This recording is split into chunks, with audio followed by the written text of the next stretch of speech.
All right, next on the agenda, we have House File 23, Representative Robbins.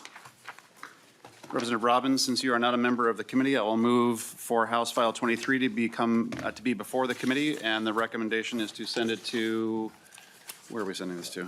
Labor. Chair Robbins, to your bill.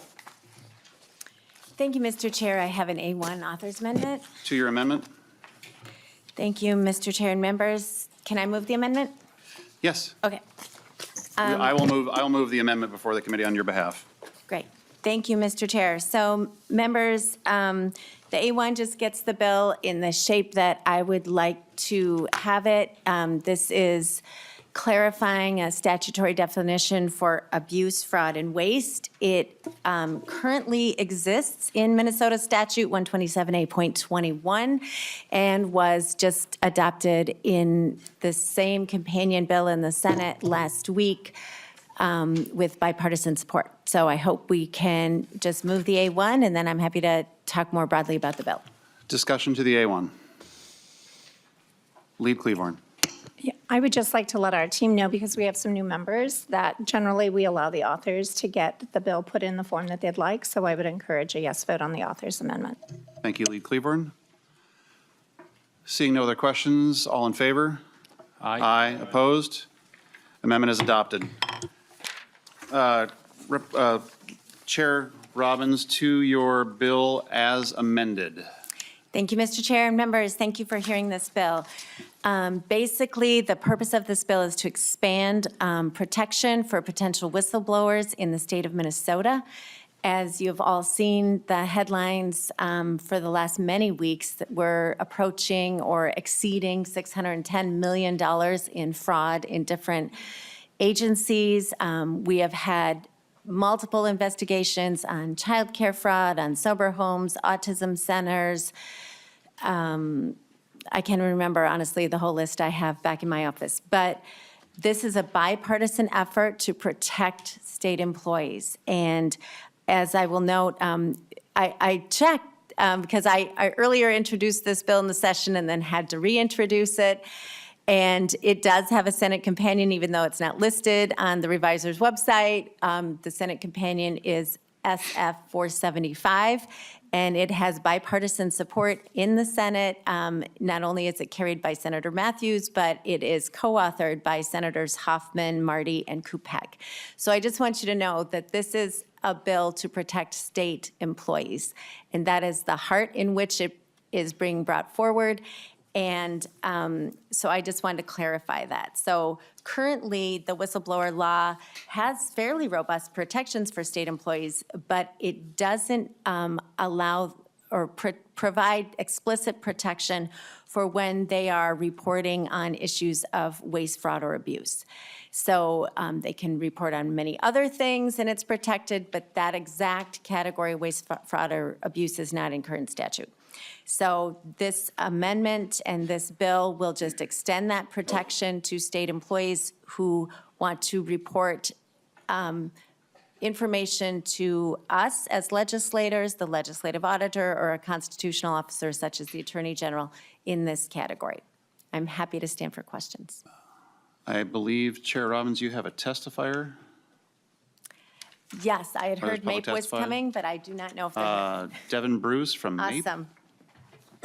Thank you for coming. Please introduce yourself for the record and proceed.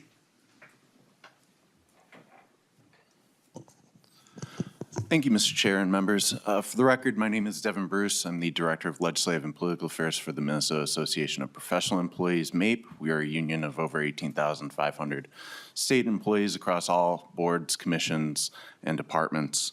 I first want to thank Representative Robbins for bringing this forward.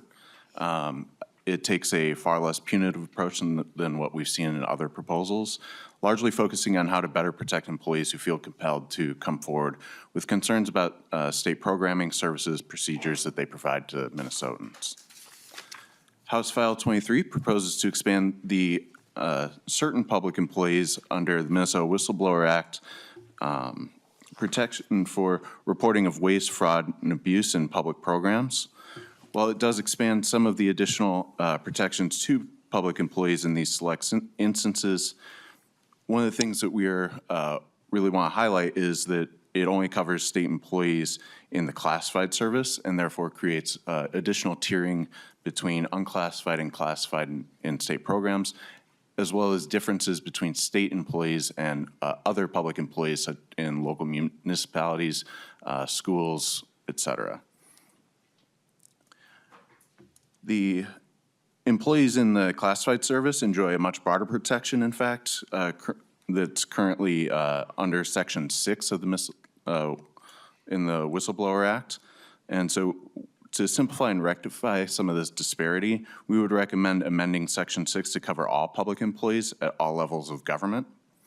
This was done in the other body via voice amendment, and kind of rectifies the fact that there's a difference between unclassified and classified employees when particularly reporting these types of instances. The broad scope under Section 6 would capture, I think, what the author intends to already, but by amending this to cover all public employees, we can ensure that everybody feels protected. I would also like to thank the author for removing the references to gross mismanagement, as there's quite a fine line that employees must walk to avoid triggering other HR policies, such as insubordination or the state respectful workplace policy. Lastly, I want to flag just a couple things that are not in this bill that should be considered as we move forward to the other committees. First, the first pertains to what is being shared by the employee and to whom it's being shared and by what means. These are largely covered, but not exclusively, in Chapter 13 of the Minnesota Data Practices Act. For example, information contained within grants, grant applications, or contracts have various levels of classification within them and are not just on the type of information, but where it is in the approval process. The Whistleblower Act states that despite having protections for sharing certain information with certain actors, the rules and regulations on what is shared and by what means remains unaffected. So I would certainly hate that any public employee watching this or reading the bills or watching the media would think that they have additional protections for sharing information that may be classified private or non-public, or might be proprietary and force of disclosure, and therefore the repercussions to follow that. Lastly, I would also encourage expanding some of the protections for whistleblowers under Subdivision 2 of the Minnesota Whistleblower Act, which would make the identity of employees reporting under Sections 1 through 6, or in this case 1 through 7, private data. Currently, only 1 through 4 are covered when reporting to government bodies and law enforcement. Thank you so much, and appreciate it, and stand for questions. Thank you, Mr. Bruce. And I will say that as chair, I'm not really much for oral amendments on the fly. I think that Chair Robbins can do that on her next committee stop. I find that as we try to do that in haste, it tends to create mistakes. And I have the ultimate faith in Chair Robbins as she puts the detail in detailed, that she can get that done for us as this heads off to workforce and labor. So I appreciate your input and encourage you to work with her, but I'm not really going to entertain an oral motion today. So members, questions? Representative Freiberg. Thank you, Mr. Chair. Quick question for the bill author. Is fraud, waste, and abuse, and I may have a follow-up question too, they're quick though. Is fraud, waste, and abuse considered a crime under state law? Chair Robbins. I do not believe right now it is. It's just defined for purposes of reporting for the Office of Inspector General in Statute 127A.1. So it's for defining what can be reported, but I don't believe it's linked to a crime. There is a crime of fraud, but not a, but so there is a crime of that, but that would be charges brought against the person who committed the fraud, not the person reporting the fraud. Representative Freiberg. Okay, yeah, I'd be interested in more clarification on that because I was, just looking at the new definitions in your author's amendment, fraud includes intentionally submitting false information to the department for purpose of obtaining a greater compensation or benefit than what they're legally entitled to. To me, that sounds like it's a crime. So there is an existing, and I ask this because there's an existing statute, section 181.932.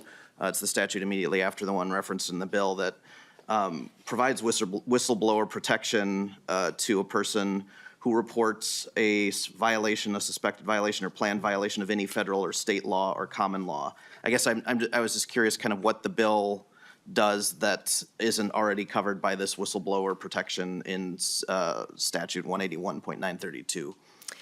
Chair Robbins. Thank you, Chair. So my understanding is that this was necessary to clean up the language and align it better with Section 127A. And so the crime of fraud exists, but there's no protection for necessarily reporting it or for abuse or waste, which are different levels of mismanagement, but they've been outlined in the other section of statute, but not specifically in the whistleblower protection statute. Other member questions? And I want to put you on notice, we're going to be voting on this in the next 2 minutes. There are two members of question. Yep. I have a quick. Thank you, Mr. Chair. So I had some questions actually for our testifier from MAPE. You had suggested, Representative Bonner, please be brief. We do have 2 minutes before we get there. you suggested that we had some issues around private data. Can you elaborate on that? Mr. Bruce. Thank you, Mr. Chair and Representative Bonner. Yes, so under 16B 97 subdivision 5, so for example, there are many instances in statute, but this one in particular talks about grant data as non-public, but it changes during the process in which it's being approved. So parts of it become public, other parts are non-public, and then even when the parts that do become public, there are certain aspects of the grant or contract that might be proprietary data or trade secrets and therefore can't be disclosed. Representative Bonner, quickly. Thank you. I would suggest that we probably need to have more conversation about how we address those issues. And there were a number of other things that it looks like were not addressed as well. I guess I just want to ask, Mr. Chair, what is the path for this bill? To Representative Bonner, this is heading, next stop is workforce and labor. And will this bill be returning to our committee? There is no need, as it will have already been heard here. Well, I would recommend that perhaps this bill should be laid over for the moment because I have real concerns that. Representative Bonner, is that your motion? It is my motion because we've had a number of issues that Question, were brought the bill forward laid that have over. not been addressed. Representative Bonner has made a motion to lay the bill on the table. All in favor? Aye. Those opposed? Nay. The amendment or the motion does not prevail. Lead Cleaborn. Thank you very much. So at this, thank you, I appreciate that. Chair Robbins, I appreciate the bill and the intent to protect workers. I think that's something we can all agree on. At this moment, I don't think that this bill is wholly ready for the reasons we just heard. But I'm curious, will this bill also be traveling to your committee after it goes to labor? Chair Robbins. Thank you, Chair. Thank you, Representative Cleaborn. No, it won't. I really think the next step, labor, is where we can address some of the issues that were raised by MAPE, and I look forward to that conversation. I think there's a longer conversation that we need to be having about, as was indicated, about how classified data is reported and protected. And that is beyond the scope of this bill. The scope of this bill is simply to extend whistleblower protection to employees who want to inform on waste, fraud, and abuse, and then provide the same definitions in the whistleblower part of statute that exist in the IG part of statute, so that we're aligning statutes so that employees are not subject to differing conflicts in statute or things that may be not clear in statute. So I agree, we are working on the classification issue and how broad to make it. I would say that's the best conversation to have in the Labor Committee, and they will be fully apprised of all of that. So I think that's the best next step. One quick Lead follow-up. Cleaver, quickly. So then, thank you, Chair Robbins, for that explanation. Will this bill be traveling to judiciary if we're talking about data and data privacy as well? Chair Robbins. I do not believe so, because currently it's not impacting the Chapter 13 issues. I do think the Chapter 13 questions need to be looked at, but I think that would better travel in a separate bill. Representative Howard, you had a very brief motion or a brief question? Yeah, just a brief question, then I'm going to make the same motion. But Chair Robbins, you heard my motion on the last bill, and I've heard now from Lead Cleavorn that you don't think this bill needs to go to your committee. If bills like this that are dealing with fraud prevention and oversight aren't going to go to your committee, what kind of bills is your committee going to hear? Chair Robbins, very briefly before we get to a vote. Yes, thank you, Mr. Chair. So our committee is designed to be adjacent to and support the work of the standing committees.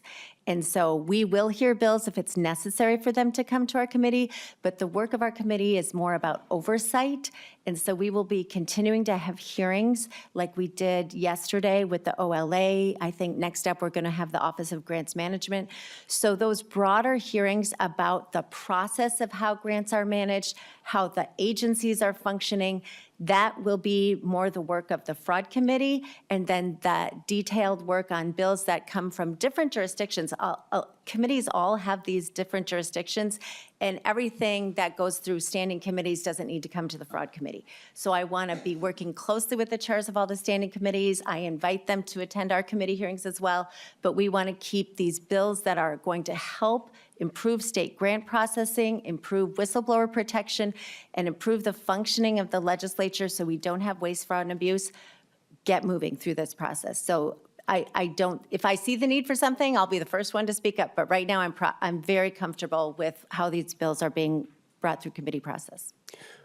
Well, Chair Nash and Howard. Chair Robbins, thank you for that answer. I would just say if bills like this aren't going to go through your committee and it's a policy committee, it's still a little unclear to me the purpose there. But so I will still make the motion to refer the bill to the Fraud Prevention and State Oversight Policy. Howard moves that the bill be not referred to Workforce and Labor, but be referred to Waste, Fraud, and Abuse Committee. All in favor? Aye. Opposed? No. Motion does not prevail. Representative Joy. I would request a roll call for this. Representative Joy requests a roll call on the bill. Representative Robbins, to your bill summary. Members, this is an important bipartisan bill that will provide additional whistleblower protection for state employees who need it, who honestly are coming out of the woodwork to report to me and our committee on things they have seen in agencies. We owe it to our hardworking state workers to provide this protection. Thank you. Lead Cleavorn, quickly. Thank you. And for that, members, I would say already state employees have an opportunity to report anonymously, both to MMB and the OLA. This bill is not quite ready, so I will encourage our side of the team to vote no. Thank you. Committee Assistant will Mr. take the Chair. roll. Chair Nash, Aye. Vice Chair Davis, Aye. Representative Anderson, Aye. Representative Bonner, No. Representative Clardy, No. Representative Freiberg, No? Representative Howard, No. Representative Jones, No. Representative Joy, Representative Kosnick, Representative Kraft, No. Representative Quam, Representative Sexton. Yes.